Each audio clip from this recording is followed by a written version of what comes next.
রাজনীতির নানা হিসেব নিকেশ চলছিল লন্ডন থেকে বেগম খালেদা জিয়ার ফেরা নিয়ে। অবশেষে সফল চিকিৎসার 4 মাস পর লন্ডন থেকে দেশে ফিরলেন বিএনপি চেয়ারপারসন বেগম খালেদা জিয়া। বেশ কয়েকবার জীবন মৃত্যুর সন্ধিক্ষণে থাকা সাবেক প্রধানমন্ত্রী পায়ে হেঁটে বাসভবন ফিরোজায় প্রবেশ করেন। রাজনীতির নতুন মেরুকরণের প্রতীক্ষায় দলটির নেতাকর্মীরা। তার এই আগমনে গণতন্ত্র পুনঃপ্রতিষ্ঠার পথ প্রশস্ত হবে বলে মন্তব্য করেছেন বিএনপি মহাসচিব মির্জা ফখরুল ইসলাম আলমগীর। তোফাজ্জল হোসেনের ক্যামেরায় আরও জানাচ্ছেন আব্দুল আহাদ।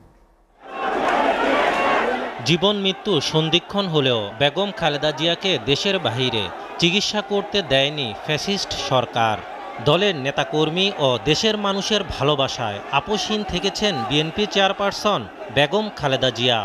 খেটেছেন জেল, ছিলেন গৃহবন্দী। ফ্যাসিস্টের পতনের পর লন্ডনে সফল চিকিৎসা শেষে আবারও ফিরলেন নিজের মাটি ও মানুষের কাছে। যুক্তরাজ্য থেকে সাথে করে নিয়ে এসেছেন 2 পুত্রবধূ, তারেক রহমানের স্ত্রী ডাক্তার জুবাইদা রহমান ও আরাফাত রহমানের স্ত্রী শর্মিলা রহমানকে। বেগম জিয়ার আগমনকে ঘিরে বিমানবন্দর ও এর আশেপাশের এলাকায় নিরাপত্তা জোরদার করা হয় কয়েক গুণ।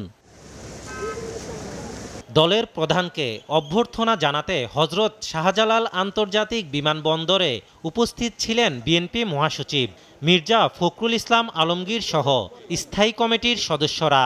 তিনি জানান, গণতন্ত্র পুনঃপ্রতিষ্ঠার জন্য আবারও নেতৃত্ব দেবেন বিএনপি চেয়ারপারসন বেগম খালেদা জিয়া।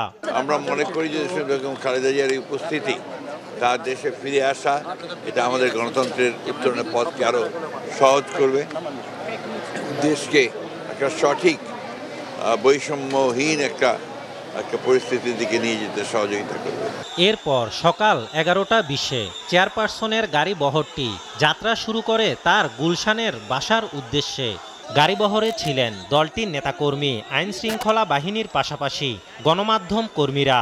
নেতাকর্মীদের উল্লাস ঠেলে দুপুর 1টা 26 গুলশান বাসভবনে পৌঁছায় তাকে বহনকারী গাড়ি। দীর্ঘযাত্রার পরেও বিএনপি চেয়ারপারসনের চোখে মুখে ছিল আনন্দের ছাপ। গাড়ি থেকে নেমে পায়ে হেঁটে প্রবেশ করেন ঐতিহাসিক বাসভবন ফিরোজায়। এর আগে দলটির ভারপ্রাপ্ত চেয়ারম্যান তারেক রহমান অশ্রুসিক্ত চোখে মাকে বিদায় জানান লন্ডন থেকে। আব্দুল আহাদ, এসটিভি, ঢাকা।